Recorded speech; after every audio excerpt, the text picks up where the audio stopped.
आपण न्यू संस्कृती बुटीक इथे मी आलेली आहे आणि त्या बुटीकच्या ओनर शीतल भंडारी मॅडम आपल्यासोबत आहे. तर ते काही त्यांच्याबद्दल आणि ह्या फील्डबद्दल आपल्याला सांगणार आहे. मी शीतल अविनाश भंडारे. ऍक्च्युली मी ड्रेस डिझायनिंग आणि गार्मेंट मॅन्युफॅक्चरिंग डिप्लोमा केलाय. मला स्टिचिंग मध्ये इंटरेस्ट होता म्हणून मी त्या फील्डमध्ये ऍडमिशन घेतलेलं. तर ह्या कोर्सचं बऱ्याच जणांना अजूनही कळत नाही की नेमकं काय केलं पाहिजे, पुढे जाऊन काय केलं पाहिजे.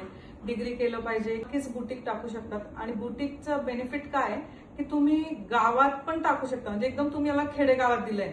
मुलींचा मेन काय असतं की लग्नानंतर काय म्हणजे कुठे जाणार आपण.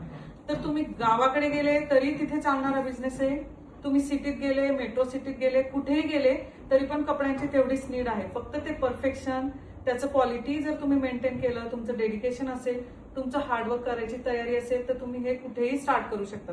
तर याला असं डिग्री का, कारण हा टेक्निकल कोर्स आहे. जर तुम्हाला इंटरेस्ट असेल, तुम्हाला फिनिशिंग मिळाली तो 6 मंथ्स मध्ये पण तुम्ही करू शकता. नाही की फायनान्शियल तुम्ही कुठून तरी घेतल्याशिवाय तुम्ही करू नाही शकत. मुलींना जर इच्छा असेल, तुमच्यामध्ये जर गट्स असेल तर तुम्ही झिरो पण हे स्टार्ट करू शकता.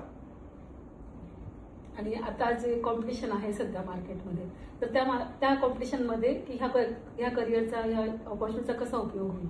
ऍक्च्युली कॉम्पिटिशन सिरियसली खूप आहे ऑनलाईन ह्या सगळ्या गोष्टींनी, इन्स्टा, सोशल मीडिया.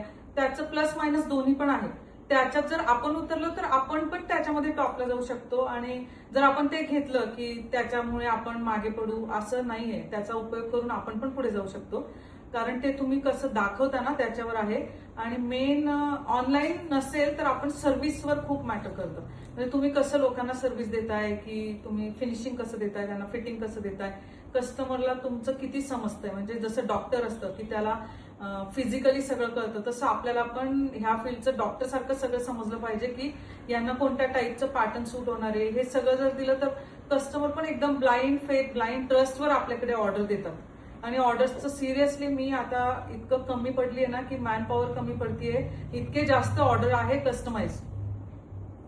जे 10th नंतर जे मुली पासआउट होतात आणि ज्यांना प्रॅक्टिकल फील्डमध्ये जास्त आवड असते, म्हणजे थेअरी सब्जेक्ट त्यांना हार्ड होतात, तर त्यांच्यासाठी हा कोर्स कसा राहील किंवा त्यांच्यासाठी ह्या कोर्सबद्दल खूप छान. म्हणजे मला तर असं वाटतं की ज्यांना स्केचिंग किंवा ड्रॉइंग मध्ये इंटरेस्ट आहे त्यांनी छोटंसं वर्कशॉप सुरू केलं की ब्लाऊज किंवा ड्रेस तुम्ही स्केच केलं, त्याला थोडंसं हँडवर्कची फिनिशिंग दिली आणि ते पण तुम्ही सेलला ठेवलं किंवा कस्टमाइज करून दिलं तर त्याला सुद्धा फार चांगला स्कोप आहे. ज्यांना ड्रॉइंग किंवा कारण काही मुलींना स्टिचिंग मध्ये इंटरेस्ट नसतो तर ते ह्या पद्धतीने पण करू शकता की तुम्ही ड्रॉइंग मधून, स्केचिंग मधून पण कपड्यांवर करून त्याला थोडंसं हायलाइट केलं हँडवर्कने वगैरे तर त्याच्यातनं पण ते पुढे जाऊ शकतात. आणि किती म्हणजे इन्व्हेस्टमेंट किती करावी लागते की मुलींच्या डोक्यात अशी कन्सेप्ट असते की फॅशन डिझायनिंग म्हणजे खूप खर्च वगैरे, तर तुम्ही छोट्या बजेटमध्ये पण हा बिलकुल बिलकुल. म्हणजे मी तर एकदम एक्झाम्पल आहे, तुम्ही कोणालाही विचारू शकता. एकदम झिरो फायनान्स मध्ये सुरू केलेला हा बिझनेस आहे.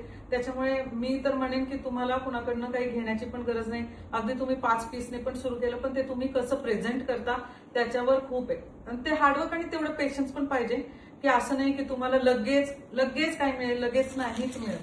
तुम्हाला त्याला वेळ द्यावाच लागणार आहे. आणि फील्ड कसं आहे म्हणजे इंटरेस्ट? फील्ड तर अमेझिंग आहे. हे फील्ड इतकं छान आहे ना की कायम मला असं नेहमी वाटतं की कुठलीही डिग्री घेतल्यावर लोकांना असं असतं की मेट्रो सिटी शिवाय जॉब नाही किंवा आपण इकडेच गेलो तरच जॉब आहे. तसं ह्या फील्डमध्ये असं आहे की तुम्ही कुठेही जा, तिथून तुम्ही स्टार्ट करू शकता. Thank you ma'am.